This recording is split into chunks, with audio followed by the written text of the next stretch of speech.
அஷ்டமியில பைரவருக்கு அபிஷேகம் பண்ணி தயிர் சாதம் நைவேத்தியம் பண்ணி வடமாலை சாத்துங்க. கனவுகள்லாம் கெட்ட கனவுகள்லாம் நகர்ந்து நகர்ந்து போகும். இந்த கெட்ட கனவு அடிக்கடி காண்றான் பாத்தீங்களா, அவெல்லாம் தேய்பிர அஷ்டமியில பைரவரை போய் பார்த்துட்டேன்னா இந்த பயப்படாமான கனவுகள்லாம் வராது. ஏன்னா ராத்திரிக்கு அதிபதி சஞ்சாரி பைரவர். அதனால பைரவர் என்ன பண்றாரு அப்படின்னா தாராளமா நம்மளை காப்பாற்றுவார். எல்லா மிருகங்களும் தூங்கினா கூட நாய் மட்டும் ராத்திரி தூங்காது, மூச்சின் இருக்கும்.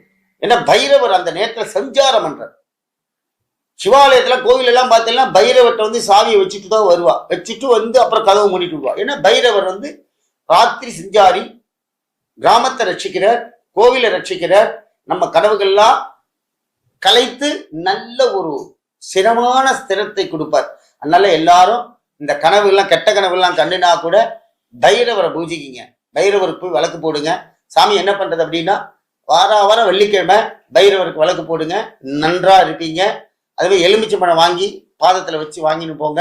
விபூதி கொஞ்சோண்டு சுவாமி பாதத்துல வச்சு வீட்டுல டப்பால வச்சு டெய்லி இட்டுட்டீங்கன்னா கெட்ட கனவுகள்லாம் வராது, எந்த ஒரு பயமும் வராது.